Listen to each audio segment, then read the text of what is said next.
बहुत बहुत आशीर्वाद बच्चों। आप सब कैसे हो? जी हम सब अच्छे हैं। प्यारे बच्चों, अब हम चलेंगे यात्रा पर, जहां मिलेंगी आपको ढेर सारी ज्ञानवर्धक जानकारियां। साथ ही साथ हम रोचक तरीके से योग के अभ्यास करेंगे, जिससे हम होंगे चुस्त दुरुस्त और हमारा ज्ञान भी होगा उन्नत। बच्चों, हमारे आहार का हमारे मन और शरीर दोनों पर प्रभाव पड़ता है। इसीलिए आहार के बारे में सही ज्ञान रखना आवश्यक है। तो हमें आहार की जानकारी देंगे आचार्य जी। नमस्ते आचार्य जी। खुश रहो बच्चों। यह है दीपिका बहन, और दीपिका अपने संग लेकर आई हैं रोचक कहानियां एवं कविताएं। नमस्ते, मैं हूँ चिराग और यह है रुचि। हम भी रहेंगे आपके साथ इस मजेदार यात्रा में।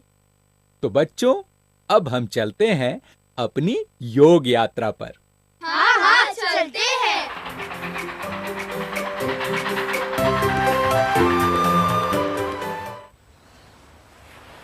स्मरण शक्ति और ज्ञान को बढ़ाने के लिए जिस मुद्रा का प्रयोग किया जाता है, उसे ज्ञान मुद्रा कहते हैं। आराम से सुखासन, वज्रासन या पद्मासन में बैठ जाओ। अब अंगुष्ठ और तर्जनी उंगली के आगे के भागों को आपस में मिला लो और शेष तीनों उंगलियों को सीधा रखो। हाँ, ऐसे। कम से कम 5 से 15 मिनट इस मुद्रा का अभ्यास अवश्य करो। ज्ञान मुद्रा से बुद्धि का विकास होता है, स्मरण शक्ति बढ़ती है और पढ़ाई में मन लगता है। स्वभाव में परिवर्तन होता है। जिद्दीपन, चिड़चिड़ेपन, उतावलेपन में कमी आती है। मन शांत और प्रसन्न रहता है।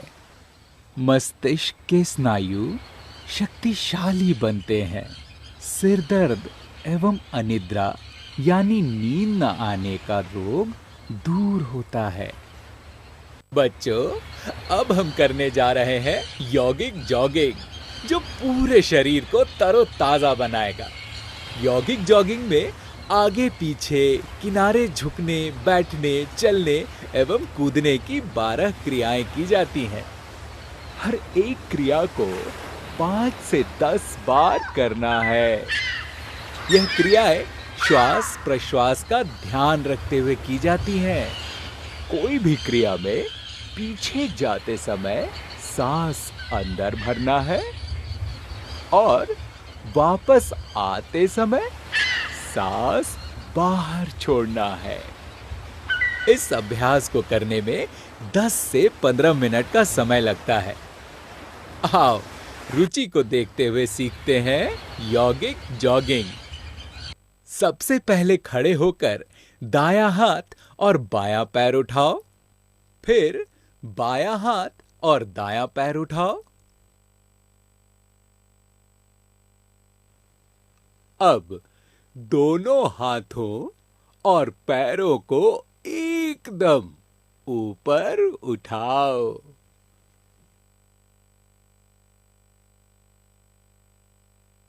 अब दोनों हाथ कमर पर, बारी बारी पैर को घुटने से मोड़ते हुए ऊपर उठाओ। अब बैठक की स्थिति में घुटनों को मोड़ते हुए नीचे और ऊपर करो।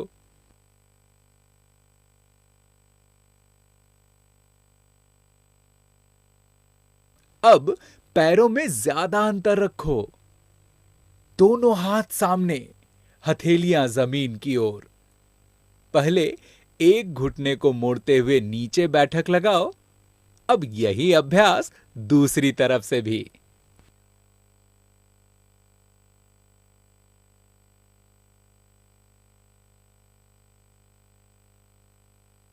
अब सीधे खड़े हो जाओ। दोनों हाथ कमर पर। अपने दाईं ओर मुड़ो और दाएं पैर को मोड़ते हुए नीचे बैठो। बाएं पैर की एड़ी उठी रहेगी तथा घुटना भूमि को छुएगा। कमर सीधी। अब यही अभ्यास पैर बदल कर करो।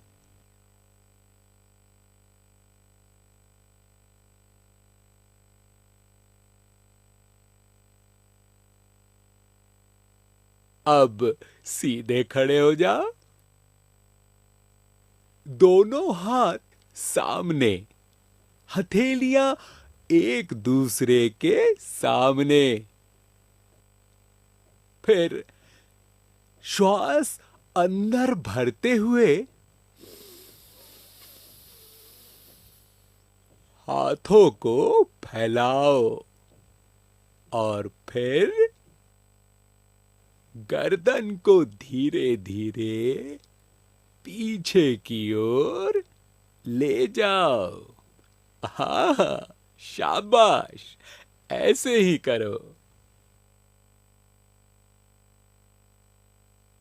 अब दायां हाथ ऊपर लो और बाईं ओर झुको। बायां हाथ घुटने पर स्पर्श करेगा। अब यही अभ्यास दूसरी ओर से।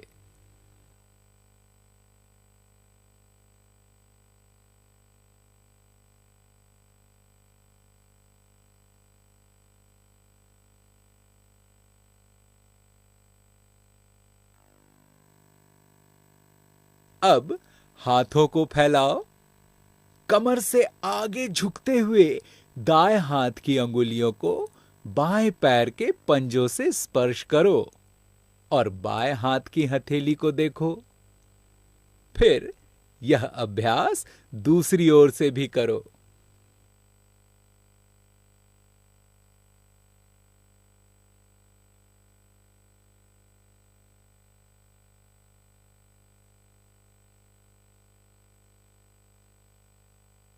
अब दोनों पैरों को मिलाकर खड़े हो जाओ।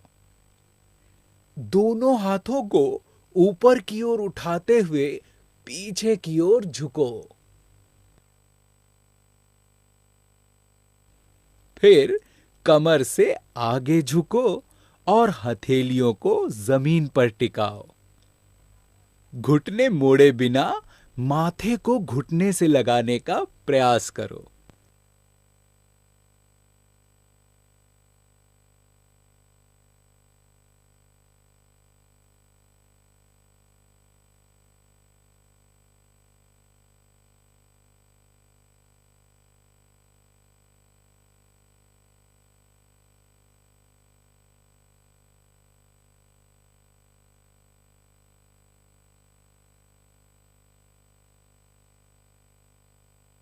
अब दोनों पैरों और हाथों को खोलकर सीधे खड़े हो जाओ। अब उछलते हुए पैरों के पंजों को मिलाओ और हाथों को भी सिर के ऊपर मिलाओ।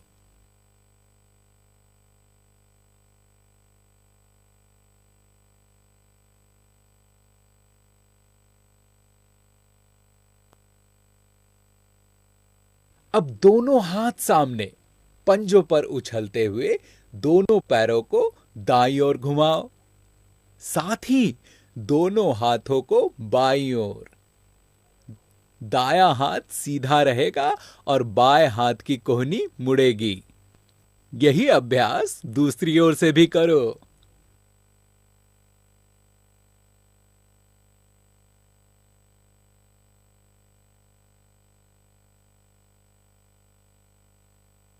और इसी अभ्यास के साथ हुई यौगिक जॉगिंग समाप्त।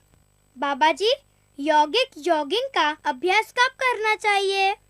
यह अभ्यास सुबह शाम दोनों समय किया जा सकता है, पर अभ्यास खाली पेट करें। अब यौगिक जॉगिंग के लाभ सुनो। यौगिक जॉगिंग से शरीर के समस्त अंग क्रियाशील एवं स्वस्थ होते हैं। शरीर लचीला एवं सुदृढ़ बनता है। बच्चों, क्या आप ऊंचाई से गिरते हुए झरनों को देखना और उनके मधुर संगीत को सुनना पसंद करोगे? हाँ बाबा जी। बड़ा आनंद आएगा। तो मेरे बाल साधकों, चलते हैं एक अद्भुत यात्रा पर।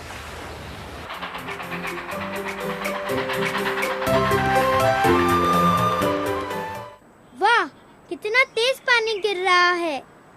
हाँ, और पानी की आवाज भी कितनी जोर से आ रही है।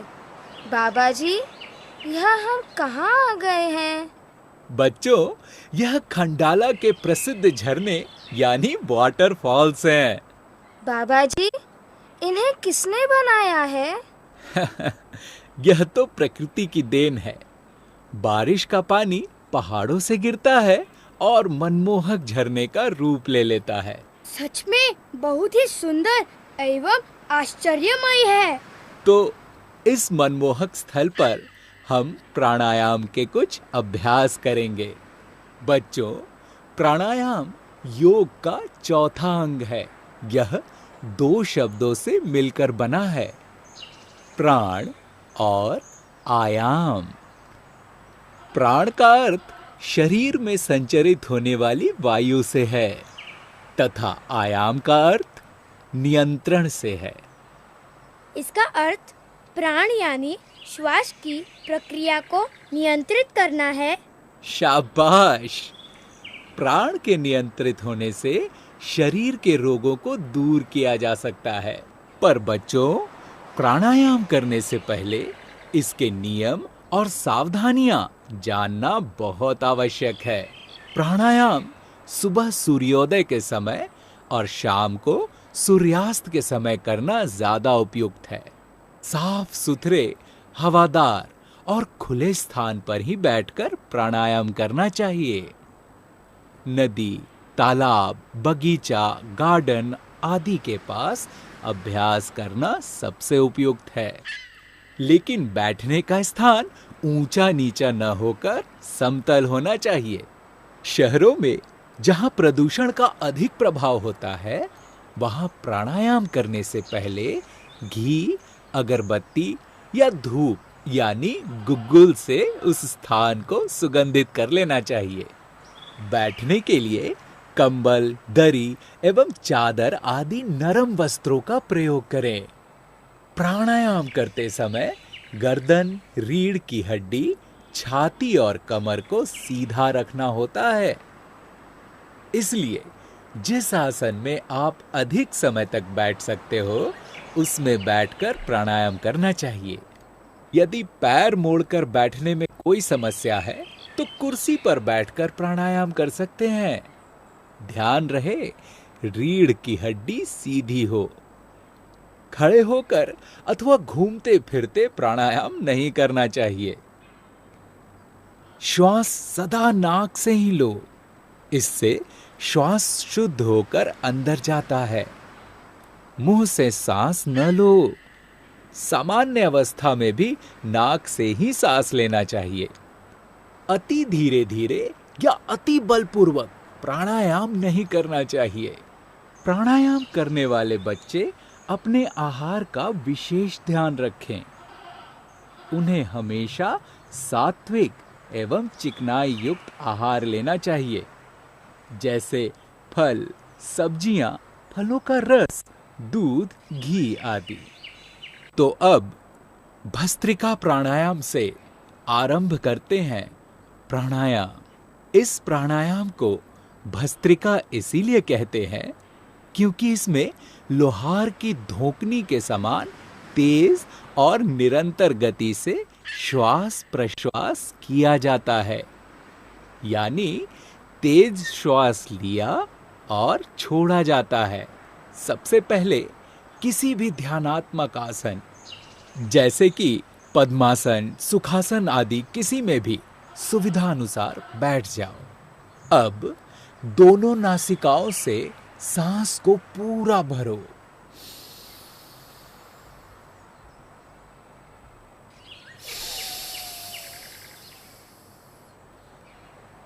और फिर सांस को बाहर भी पूरी शक्ति से छोड़ो। अब यही क्रिया दोहराते रहो। इसी को भस्त्रिका प्राणायाम कहा जाता है। इस प्राणायाम को अपने शरीर की क्षमता के अनुसार 3 प्रकार से किया जा सकता है। मंद गति से, मध्यम गति से एवं तीव्र गति से। जिन बच्चों के फेफड़े और हृदय कमजोर हो, उनको मंद गति से यह प्राणायाम करना चाहिए। इस प्राणायाम को 5 मिनट तक करो। यह प्राणायाम सर्दी, जुकाम, एलर्जी आदि रोग दूर करने में लाभदायक है। फेफड़े सबल बनते हैं और हृदय व मस्तिष्क को शुद्ध प्राणवायु मिलने से आरोग्य लाभ मिलता है। बाबा जी, अनुलोम विलोम प्राणायाम की होता है? बताता हूं भाई। सबसे पहले किसी भी आसन जैसे पद्मासन या सुखासन में बैठ जाओ और आंखें बंद कर लो। अब दाएं हाथ के अंगूठे से दाईं नाक को बंद करके बाईं ओर से श्वास लेकर दाईं ओर से श्वास बाहर छोड़ो। फिर बाईं नाक को बंद करके दाईं ओर से श्वास लेकर नाक के बाईं ओर से श्वास बाहर छोड़ो। नाक के एक छेद से श्वास लो, दूसरे छेद से श्वास छोड़ दो। जहां से श्वास छोड़ो वहीं से दोबारा श्वास भी लो। इस प्राणायाम को कम से कम 5 मिनट लगातार करना चाहिए। अनुलोम विलोम प्राणायाम करने से शरीर की समस्त नाड़ियां शुद्ध होती हैं, जिससे शरीर स्वस्थ, सुंदर और बलवान बनता है। हृदय एवं फेफड़े स्वस्थ एवं निरोगी बनते हैं। मस्तिष्क की सक्रियता बढ़ती है और एकाग्रता एवं स्मरण शक्ति भी बढ़ती है। तो बच्चों, अपनी ये मजेदार यात्रा अब समाप्त होती है। ओहो बाबा जी, मेरा जी तो कहता है हम जल्दी ही एक और यात्रा पर जाएंगे। बच्चों, आप सबको बहुत बहुत प्यार और आशीर्वाद। हम फिर मिलेंगे। आज हमने क्या सीखा? ध्यान मुद्रा से क्या लाभ होता है?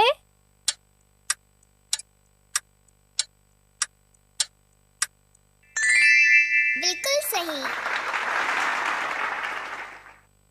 यौगिक जॉगिंग में कितनी क्रियाएं की जाती हैं?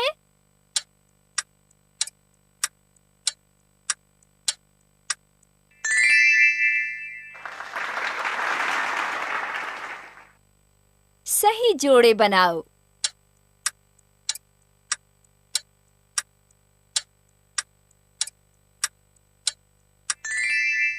हाँ, बिल्कुल सही।